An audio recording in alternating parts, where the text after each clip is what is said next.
दोस्तों नमस्कार। ये दौर भयानक राजनीतिक शून्यता का है।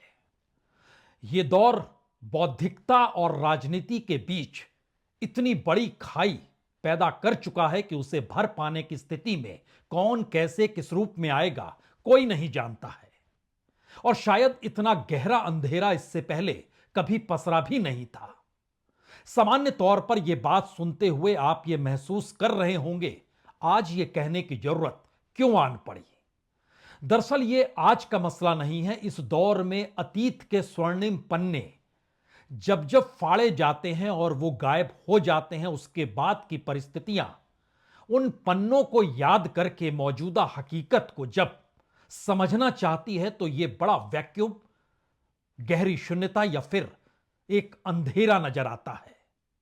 2 ही दिन पहले की बात है। अटल बिहारी वाजपेयी की 100वीं जन्मतिथि के मौके पर हर कोई उन्हें याद कर रहा था।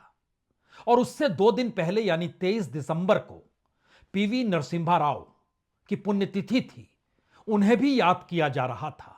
और आज हम याद कर रहे हैं डॉक्टर मनमोहन सिंह को। क्या आप कल्पना कर सकते हैं कि मौजूदा वक्त में इस देश के भीतर वाणिज्य और उद्योग मंत्रालय में कौन सलाहकार है? आप उसका नाम जानते होंगे। क्या आपसे कोई यह पूछे कि इस देश में फाइनेंस मिनिस्ट्री का सलाहकार कौन है, आप बता पाएंगे? आप तो कहेंगे कौन है कॉमर्स मिनिस्ट्री संभालने वाला शख्स, हम तो उसका नाम भी नहीं जानते हैं। हम तो नहीं जानते हैं इस दौर में फाइनेंस मिनिस्ट्री की और फाइनेंस मिनिस्टर की गैर मौजूदगी और मौजूदगी के बीच वो कैसे इस देश की अर्थव्यवस्था को चला रही है। लेकिन जरा एक क्षण कल्पना कीजिए, आपसे कोई पूछ रहा है कि वित्त मंत्रालय के किसी भी आर्थिक सलाहकार का नाम आप जानते हैं?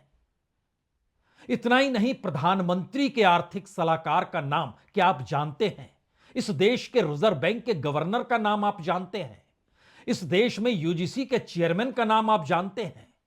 आप एक ही लाइन कहेंगे, इन सभी की नियुक्ति तो पीएमओ से होती है। तब आपसे कोई सवाल पूछेगा पीएमओ में कौन है सबसे बड़ा शख्स, आप नाम जानते हैं? आप कहेंगे यकीनी तौर पर नरेंद्र मोदी। लेकिन जिक्र आज मनमोहन सिंह का इसलिए क्योंकि डॉक्टर मनमोहन सिंह जिन जिन पदों का हमने जिक्र किया, जिन जिन मंत्रालयों में सलाहकार का जिक्र किया और प्रधानमंत्री के आर्थिक सलाहकार तक का जिक्र किया, यूजीसी चेयरमैन तक का जिक्र किया, इन तमाम जगहों पर तमाम पदों को डॉक्टर मनमोहन सिंह ने संभाला है। लेकिन आज उनके पन्नों को उनकी उपलब्धियों के आसरे खोजने की जरूरत होनी नहीं चाहिए। जो समझना चाहते हैं कि क्यों इतने बड़े शून्यता और अंधेरे का जिक्र हमने शुरू में कर दिया, तो हमें लगता है आपको उस कालखंड में जाना होगा, समझना होगा इस देश की अर्थव्यवस्था को संभालने के लिए कैसी लकीर डॉक्टर मनमोहन सिंह ने खींची और किन आधारों पर खींची। समझना होगा उनके भीतर की उस बेचैनी को, जिसमें एक तरफ Sonia Gandhi national advisory council बनाकर प्रधानमंत्री मनमोहन सिंह पर दबाव बनाती रही कि आपको जन कल्याण से जुड़े हुए किन किन कार्यक्रमों को लागू कराना है, और डॉक्टर मनमोहन सिंह ना नुकुर करते हुए भी उन परिस्थितियों से मुंह कभी चुरा नहीं पाए और सब चीजों को जोड़ते चले गए। वाकया 2006 का है। विदर्भ पहुंचे थे डॉक्टर मनमोहन सिंह प्रधानमंत्री बनने के बाद। सबसे ज्यादा किसानों की खुदकुशी महाराष्ट्र के विदर्भ में हुई थी और यह तय किया गया था, उस वक्त कृषि मंत्री शरद पवार हुआ करते थे। व्यवस्था की गई कि जो भी किसान ने खुदकुशी की है उनकी जो विधवा, और वहां पर एक परंपरा रही कि विधवाएं बाल हटा लेती हैं, सर के बाल मुड़ा लेती हैं। एक दो नहीं, 27 महिलाएं बैठी थी और प्रधानमंत्री मनमोहन सिंह 2006 में 30 जून की तारीख थी, 30 जून 1 जुलाई, यही वो तारीख थी जिसमें वो संवाद बना रहे थे। घंटे भर वो संवाद बनाते रहे और एक साथ 27 महिलाओं का रुदन उनका दर्द, उनकी त्रासदी, किसानों को लेकर, उनके परिवारों को लेकर वो बातचीत करते रहे और उसके बाद वह वर्धा भी गए। अमरावती के धामन गांव में मुलाकात के बाद अगले दिन वह वर्धा गए। वहां पर भी वह विधवा किसान की महिलाओं से मुलाकात उनकी हुई और जो संवाद उस दौर में हुआ, उसके बाद देश के सामने सबसे बड़ा सवाल न्यूक्लियर डील का था जो अमेरिका से हो रहा था। सरकार गिरेगी बचेगी इस दिशा में लगातार सोचा जा रहा था। बावजूद इसके वामपंथियों ने कहा था समर्थन नहीं देंगे, लेकिन डॉक्टर मनमोहन सिंह अडिग रहे। न्यूक्लियर डील के आसरे वो देख रहे थे आने वाले वक्त में एनर्जी की ताकत कहां से आएगी, कैसे आएगी और इस दिशा में क्यों बढ़ने की जरूरत है। सरकार गिरे तो गिरे, यह अलग मसला है, व्यवस्था हो गई। उस वक्त समाजवादी पार्टी के नेता अमर सिंह थे। समर्थन मिला, 19 वोटों से बहुमत हासिल हो गया, डील पर मुहर लग गई। लेकिन जरा कल्पना कीजिए, उस दौर में भी एक तरफ न्यूक्लियर डील और अमेरिका के साथ समझौते की प्रक्रिया का होना और दूसरी तरफ किसान और उनकी विधवाओं को लेकर चिंता व्यक्त करते हुए न सिर्फ पार्लियामेंट के भीतर बल्कि कैबिनेट की बैठक में भी उस दिशा में काम उठाना। कोई भी कहेगा कि दरअसल यह एक प्रक्रिया है, प्रधानमंत्री को जो चारों दिशाओं में देखना पड़ता है। जिन्हें याद हो, जो नई पीढ़ी के लोग हो, वो सोच रहे होंगे कि शायद मनमोहन सिंह के कालखंड में उन्होंने आधार देखा, मनरेगा देखा, आरटीआई देखा, राइट टू एजुकेशन देखा, न्यूक्लियर डील देखी। लेकिन इस हकीकत को भी इस दौर में हर कोई जानना चाह रहा है कि 1991 में जब वो वित्त मंत्री बने, उस समय पीसी अलेक्जेंडर एक अधिकारी, आईएएस अधिकारी हुआ करते थे। उन्होंने पीवी नरसिम्हा राव को बताया था कि आप फाइनेंस मिनिस्ट्री मनमोहन सिंह के हवाले कर दीजिए। उससे पहले वो तमाम सलाहकारों के पद पर आ चुके थे। 91 में वो राज्यसभा में आए, 2024 तक राज्यसभा में रहे, यानी 33 बरस लगातार वो राज्यसभा में रहे। लेकिन उस कालखंड को याद करते हुए कुछ ऐसी परिस्थितियां का जिक्र करने की आज जरूरत है जिसको शायद मौजूदा वक्त की राजनीति अपने गले के नीचे उस निवाले को ला ना पाए जहां वो ये सोचती है कि उसकी मौजूदगी संसद के भीतर और बाहर की ताकत से है। सिर्फ $1 अरब मुद्रा भंडार भारत के पास था 91 में। 93 में यह बढ़कर $10 अरब हो गया। 1998 में अटल बिहारी वाजपेयी के आने से पहले यह $290 अरब हो गया, जबकि उससे ठीक पहले 91 से पहले चंद्रशेखर जब थे तो उस समय उन्हें पैसा देना था तेल और उर्वरक को लेकर, और उसके लिए उन्हें सोना गिरवी रखना पड़ा बैंक ऑफ इंग्लैंड और बैंक ऑफ फ्रांस में, बैंक ऑफ जापान में। इन पन्नों को पलटते हुए बहुत सारी पुरानी यादें आज जहन में आती है। पहली मुलाकात आमने सामने की खुद हमारी 2007 की है। Ramnath Goenka award Indian express का दिया जा रहा था और 2007 में उसकी शुरुआत हुई थी। हिंदी पत्रकारिता को लेकर हमारा ही नाम था। उस वक्त प्रधानमंत्री मनमोहन सिंह सम्मानित करने सबको पहुंचे थे, सारे जर्नलिस्टों को। उस मुलाकात के वक्त उन्होंने अवार्ड दिया और उसके बाद उनके सेक्रेटरी हमारे पास आए। उन्होंने कहा कि आपको डॉक्टर साहब याद कर रहे हैं। हम मिलने गए उनसे। उस दौर की जरा एक तस्वीर देखिए।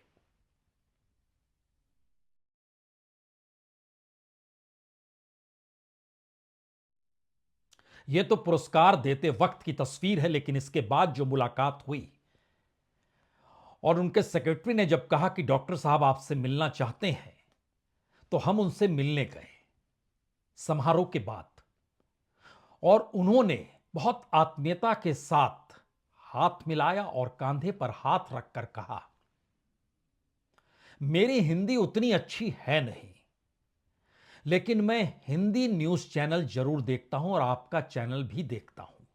आज तक का जिक्र वो कर रहे थे। और आपको मैं खास तौर से देखता हूं क्योंकि आपकी हिंदी मुझे बड़ी मोहित करती है। एक छोटा सा वाकया था। वो वाकया आया गया हो गया। हम लोग अपने खबरों के बीच फंसते चले गए और प्रधानमंत्री मनमोहन सिंह उस दौर में अपनी नीतियों के आश्रय इस देश की अर्थव्यवस्था की एक लकीर खींच रहे थे।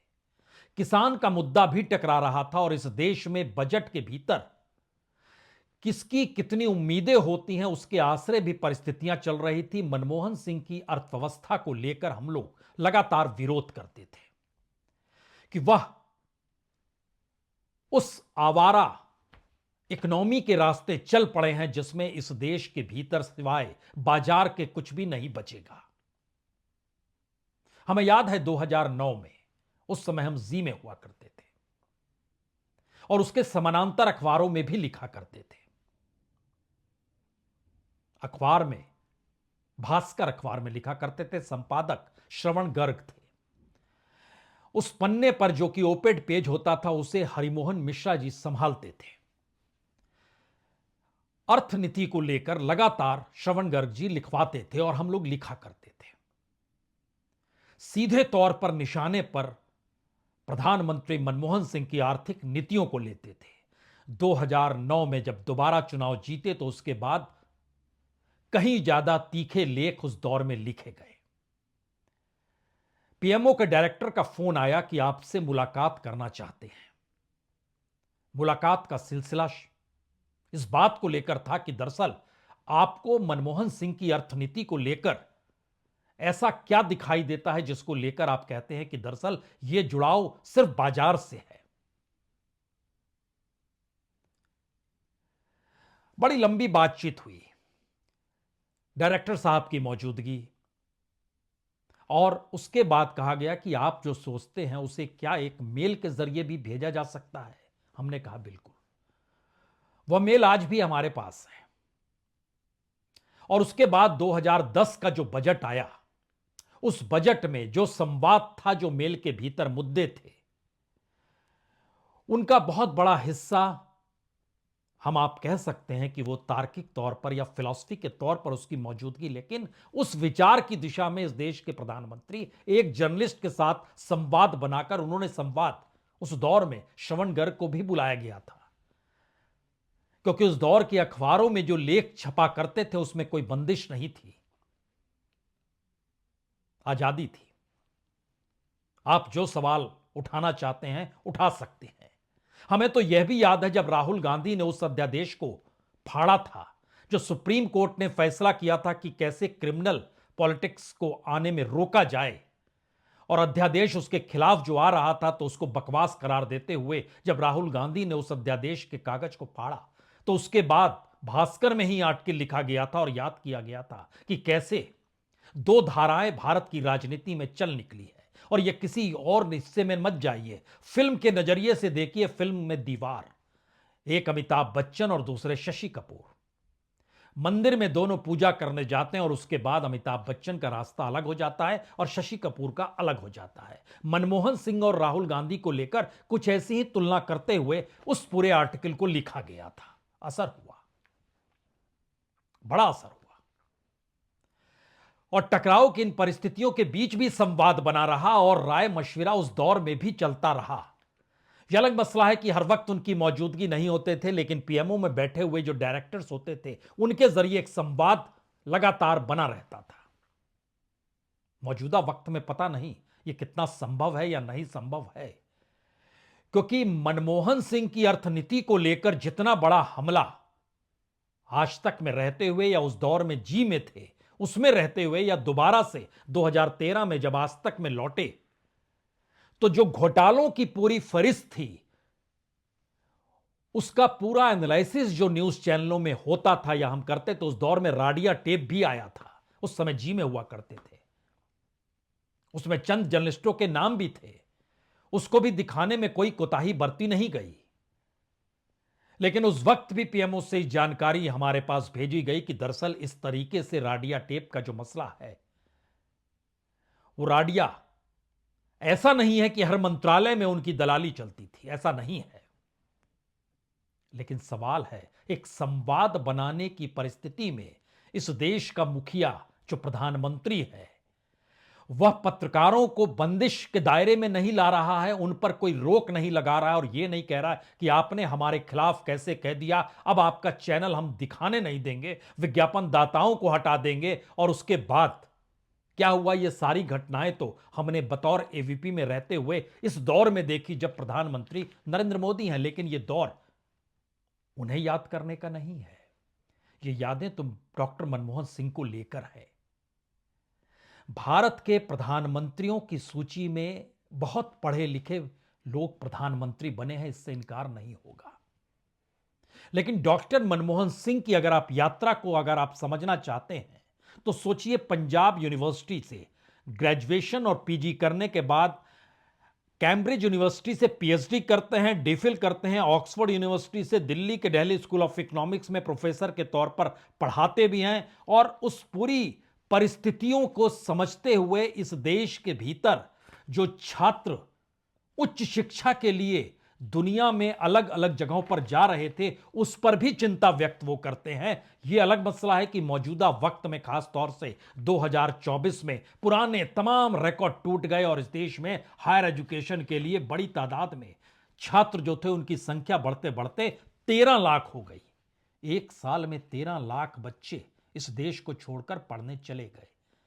2012, 13, 14 का जिक्र इसलिए जरूरी है कि उस समय पहली बार 1 लाख छात्र जाने की स्थिति में आए थे, जिनको लिए एजुकेशन किस रूप में भारत में होना चाहिए उसको लेकर वो डिजाइन करवा रहे थे।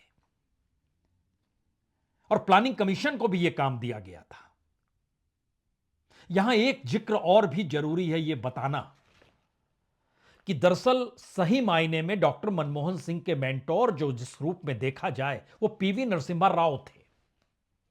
पीवी नरसिम्हा राव 1991 में 1991 में जब इलेक्शन लड़ रहे थे तो उस वक्त हम नागपुर में हुआ करते थे और उनसे उस दौर की मुलाकात और उनके चुनाव प्रचार में कवर करने के लिए जाते थे। तो एक संवाद था, उस समय तक कोई नहीं जानता था कि राजीव गांधी की हत्या हो जाएगी, कोई नहीं जानता था उसके बाद पीवी नरसिम्हा राव प्रधानमंत्री बन जाएंगे। लेकिन उस इलेक्शन के दौर में पीवी नरसिम्हा राव के साथ जो संवाद था वो दिल्ली उनके प्रधानमंत्री बनने के बाद भी वो संवाद बना रहा। और वो अक्सर जिक्र किया करते थे कि दरअसल मिनिस्टर अगर वेल एजुकेटेड है और अगर उसने इस देश के लोगों के बीच वोट मांगा है, तब वो उन लोगों से जुड़े हुए मुद्दों को कैसे अमली जामा पहनाया जाए इस दिशा में वो काम कर सकता है। और शायद इसीलिए ये बैलेंस बनाने की प्रक्रिया में वो लगातार लगे रहते थे। प्लानिंग कमीशन में प्रणब मुखर्जी को लेकर आए थे PV Narasimha Rao, finance minister Manmohan Singh थे। और इन बातों का जिक्र यहां पर इसलिए भी बताने की जरूरत और है क्योंकि उस समय पीएमओ में हमारे ही पिताजी उस समय पीवी नरसिम्हा राव के साथ पीएमओ में जब हुआ करते थे तो उस समय डिसइन्वेस्टमेंट को लेकर जो पॉलिसी बन रही थी, और वो इंडस्ट्री और डिसइन्वेस्टमेंट दोनों मिनिस्ट्री को देखा करते थे, पीएमओ में थे। और उस पूरी प्रक्रिया के भीतर में पहली बार या अरसे बाद कोई प्राइम मिनिस्टर चीन और कोरिया जा रहा था। चीन की यात्रा बड़ी महत्वपूर्ण थी जिसकी पूरी रूपरेखा उन्होंने हमारे पिताजी को ही सौंपी हुई थी। और उस पूरे डिसइन्वेस्टमेंट की और इकोनॉमी को लेकर जो डिस्कशंस होते थे उसमें अक्सर दो बातों का जिक्र हमारे पिताजी भी किया करते थे कि दरअसल पीवी नरसिम्हा राव की दृष्टि इतनी पैनी कि प्लानिंग कमीशन कई दिनों से मेहनत करता था। उसके बाद उन्हें प्लानिंग कमीशन में भी रखा गया। प्लानिंग कमीशन कई दिनों तक मेहनत करता था, लेकिन जब पीवी नरसिम्हा राव आते थे तो वह एक झटके में बताते थे उन्हें क्या चाहिए। ठीक वैसे ही जैसे पहला बजट जब मनमोहन सिंह तैयार कर रहे थे तो 15 दिन पहले मसौदा लेकर उनकी मुलाकात पीवी नरसिम्हा राव से हुई तो पीवी नरसिम्हा राव ने तो यही कहा था जो जग जाहिर है, हम आपको इसलिए थोड़े ही लाए थे क्योंकि नेहरू काल से जो समाजवादी दृष्टिकोण इस देश में चला आ रहा था उसमें रिफॉर्म की जरूरत थी और उदारवादी आर्थिक नीतियों के आसरे जिस बाजारवाद की नीतियों को मनमोहन सिंह लेकर आए और जिस ताकत के साथ लेकर आए उसके पीछे पीवी नरसिम्हा राव खड़े थे। चंद तस्वीरें देखिए जरा मनमोहन सिंह जी की।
यह सफर है डॉक्टर मनमोहन सिंह का और 1991 24 जुलाई जो बजट रखा गया वो बजट इस मामले में ऐतिहासिक था कि पहले से चली आ रही समाजवादी सोच एक झटके में नई उदारवादी अर्थव्यवस्था के दायरे में चली गई, उसकी नींव पड़ गई, लाइसेंस राज खत्म हुआ, कंपनियों को कई तरीके के प्रतिबंधों से मुक्ति मिल गई, एक्सपोर्ट इंपोर्ट पॉलिसी बदल गई, विदेशी निवेश के लिए रास्ते बड़ी तादाद में खोल दिए गए, खासतौर से जो सॉफ्टवेयर निर्यात के लिए टैक्स में छूट दे दी गई। और सब चीज रखते हुए बजट में एक लाइन विक्टर हुगो की मनमोहन सिंह ने पढ़ी और वो लाइन ये थी कि दुनिया की कोई ताकत उस विचार को नहीं रोक सकती जिसका समय आ गया है। डॉक्टर मनमोहन सिंह का जाना और मौजूदा वक्त में राहुल गांधी का उसी समाजवादी सोच को भारत की इकोनॉमी में शामिल करने की दिशा में पॉलिटिकल कदम को बढ़ाना, इन दो परिस्थितियों के बीच मौजूदा राजनीति में क्यों अंधेरा है, क्यों शून्यता है, इसका जिक्र हमने शुरू में किया।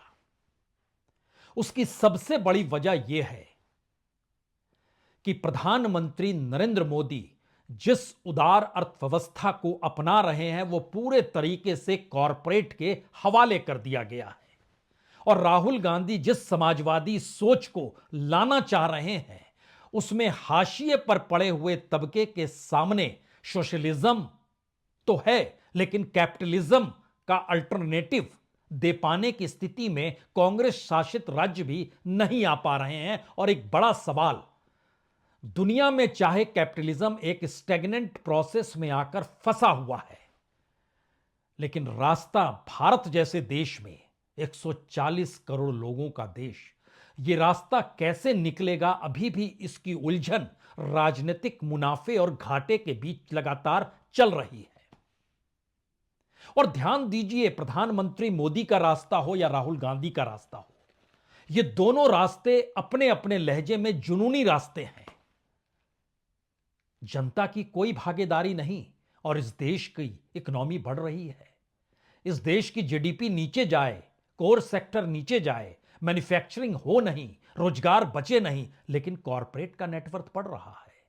और दूसरी तरफ इस देश में सीधे पैसा देना और उसके जरिए एक ऐसी परिस्थिति को देश में खड़ा कर देना कि सत्ता में आएंगे तो आपको राहत और रियायत दी जाएगी जैसे पश्चिमी देशों में दी जाती है, वो एजुकेशन का क्षेत्र हो, वो मेडिकल का क्षेत्र हो, लेकिन इस देश में किसी को भी रोजगार नहीं दे पाएंगे।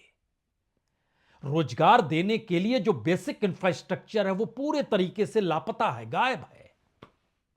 शायद इसीलिए डॉक्टर मनमोहन सिंह की लकीर जो खिंच गई उसके बाद कोई ऐसी लकीर छोटी भी नजर नहीं आती है कोई कह सके कि डॉक्टर मनमोहन सिंह की लकीर को छू पाने की छटपटाहट इनमें थी। कोई तुलना नहीं, कोई सानी नहीं। और शायद यही वो परिस्थिति है जिसमें हम नेहरू काल से लेकर मनमोहन सिंह के काल में पॉलिटिशियंस को जब परखना शुरू करते हैं तो हर प्राइम मिनिस्टर और हर पॉलिटिशियंस को लेकर बहुत सारे सवाल हर जहन में होते हैं। वो कोई भी मंत्रालय संभाल रहा हो या फिर किसी भी मंत्रालय में सलाहकार ही क्यों ना हो। लेकिन यह दौर इतनी बड़ी शून्यता का आकर खड़ा हो गया है जिसमें आपके पास एक दो नाम के अलावे कोई तीसरा नाम जुबान पर आता ही नहीं है। और यह एक दो नाम भी इसलिए क्योंकि वह राजनीति की लगाम अपने हाथों में बांधे हुए हैं। और जिसके हाथ में राजनीति की लगाम नहीं थी, आज उसको श्रद्धांजलि हम आप दोनों इन यादों के साथ दे रहे हैं कि उन्होंने आधुनिक भारत की नींव रखी, दुनिया के बाजार में भारत की महत्ता को बताया। दुनिया के बाजार ही नहीं बल्कि दुनिया की पूंजी के सामने भारत की पूंजी, वो चाहे इंटेलेक्चुअलिज्म को लेकर हो या फिर एक्सपोर्ट इंपोर्ट को लेकर हो, हर दृष्टि से वह एक ऐसी इमारत है जिसके बाद की राजनीति ने और राजनेताओं ने हर एक ईंट ईंट निकालने की कोशिश की या उन ईंटों पर ही सोने की परतें चढ़ाकर यह बताने की और जतलाने की कोशिश शुरू कर दी कि दरअसल वही मसीहा है। शून्यकाल सही, शून्यता सही, अंधेरा सही, लेकिन नमन डॉक्टर मनमोहन सिंह को। बहुत बहुत शुक्रिया, बहुत बहुत शुक्रिया।